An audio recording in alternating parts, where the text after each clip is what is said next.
Assalamualaikum warahmatullahi wabarakatuh. Perkenalkan, nama saya Apip Dirgamal Paras dari kelas Hukum Internasional 2F.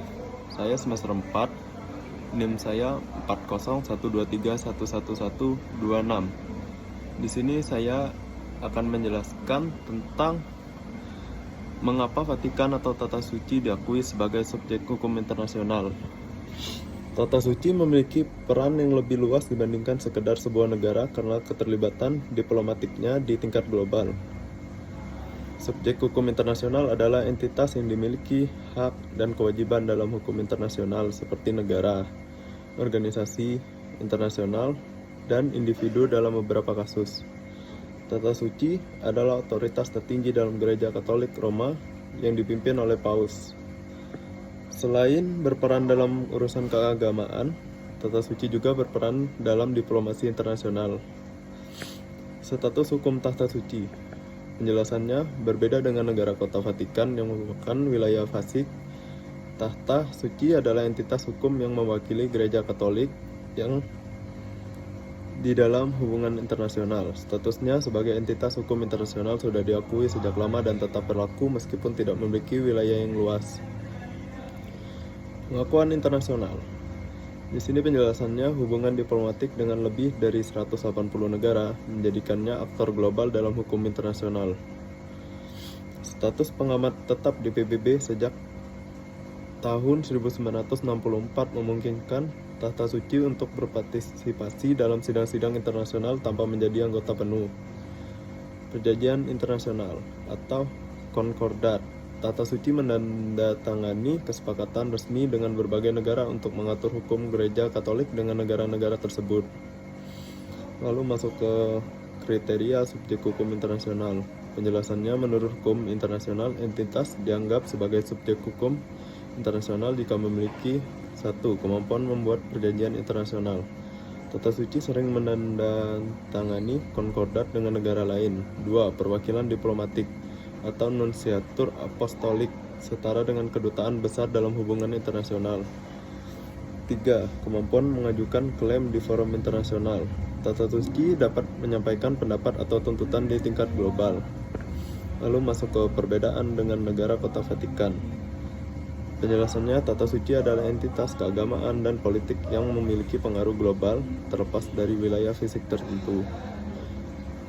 Negara kota Vatikan adalah wilayah geografis yang menjadi administrasi Gereja Katolik, tetapi bukan faktor utama dalam pengakuan Tata Suci sebagai subjek hukum internasional.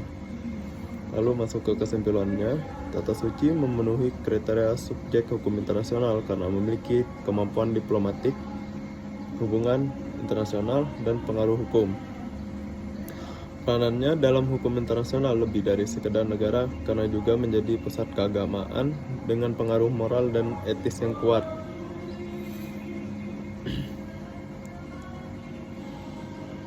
Lalu di sini masuk ke dalam Vatikan atau Tata Suci dapat digolongkan sebagai subjek hukum internasional karena memenuhi beberapa kriteria yang umumnya dimiliki oleh negara dan organisasi internasional dalam hukum internasional. Berikut adalah alasan utamanya. 1. Tata Suci memiliki kapasitas hukum internasional. Dapat menjalin hubungan diplomatik. Tata Suci memiliki hubungan diplomatik dengan lebih dari 180 negara, yang berarti banyak negara mengakui keberadaannya dalam sistem hukum internasional. Yang kedua, dapat menandatangani perjanjian internasional. Tata Suci sering membuat perjanjian internasional yang disebut konkordat, yang mengatur hubungan antara Gereja Katolik dengan negara-negara tertentu. Yang ketiga, dapat mengajukan klaim di forum internasional. Tata Suci memiliki hak untuk menyampaikan pendapat atau tuntutan dalam organisasi internasional seperti PBB.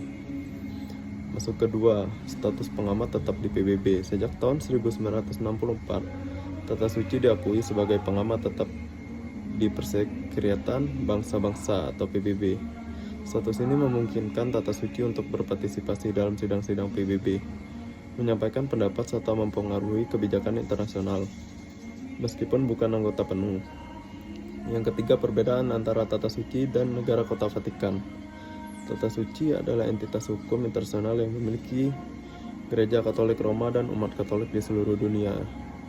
Lalu negara kota Vatikan adalah wilayah fisik administrasi yang didirikan tahun 1929 melalui perjanjian Lateran antara Tata Suci dan Italia. Lalu pengakuan internasional. Terdapat tata suci sebagai subjek hukum tidak bergantung pada keberadaan negara kota Vatikan. Lalu keempat, memenuhi kriteria subjek hukum internasional. Menurut hukum internasional, suatu entitas dapat dianggap sebagai subjek hukum internasional jika memiliki kemampuan membuat perjanjian internasional atau tata suci, menandatangani banyak konkordat. Hubungan diplomatik negara lain memiliki perwakilan resmi seperti nunsiatur apostolik. Lalu kapasitas bertindak dalam forum internasional, terlibat dalam berbagai organisasi internasional.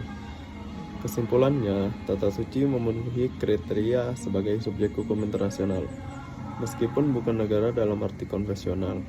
Keberadaannya diakui secara global karena perannya dalam diplomasi hukum dan perjanjian internasional, bukan karena wilayahnya.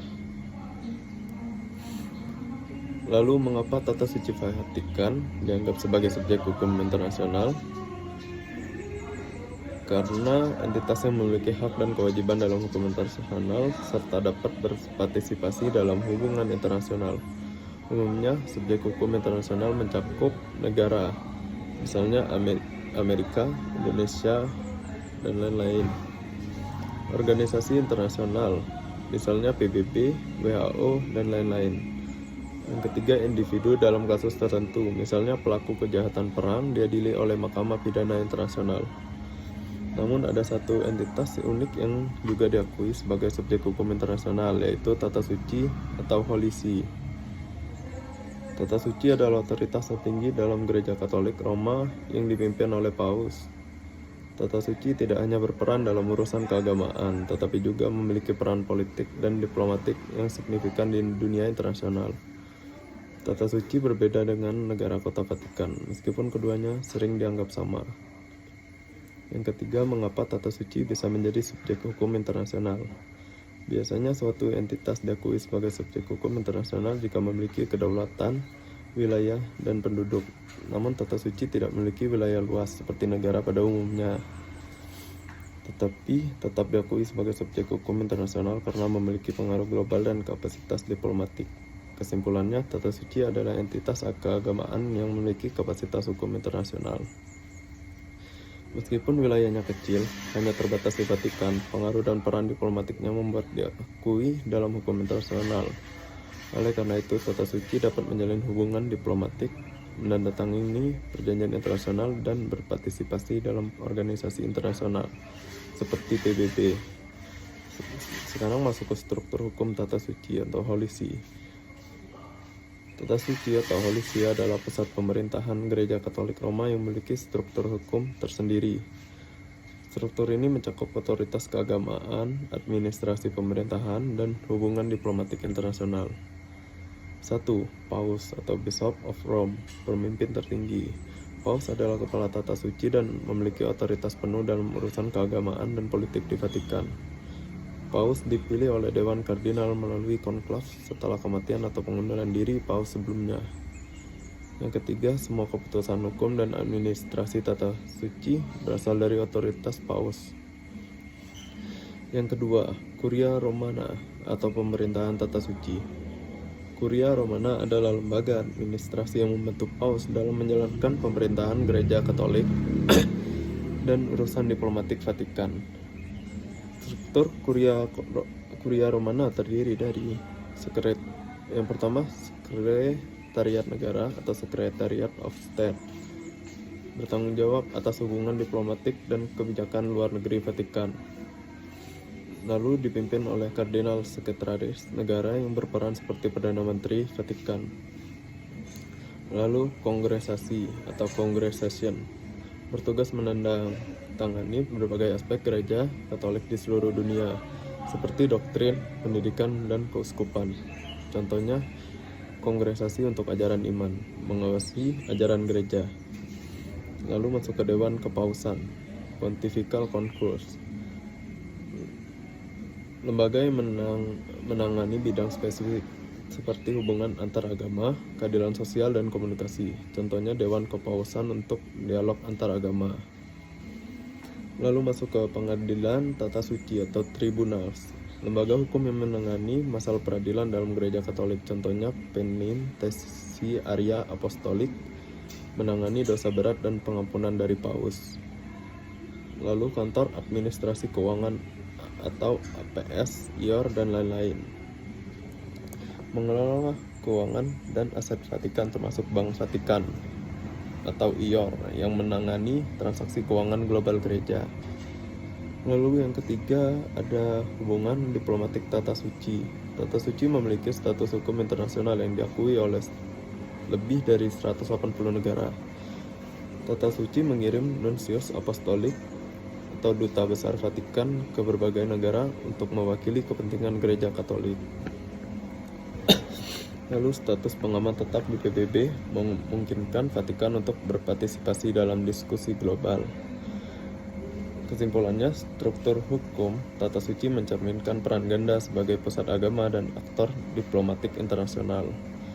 Meskipun kecil dalam wilayah, Vatikan memiliki sistem pemerintahan yang kompleks dan pengaruh.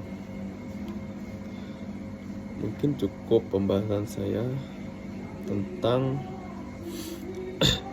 mengapa Vatikan bisa digolongkan menjadi subjek hukum internasional. Yang tadi semua saya jelaskan itu sudah lumayan lengkap. Sekian, terima kasih dari saya. Wassalamualaikum warahmatullahi wabarakatuh. Ada hubungan diplomatik tata suci.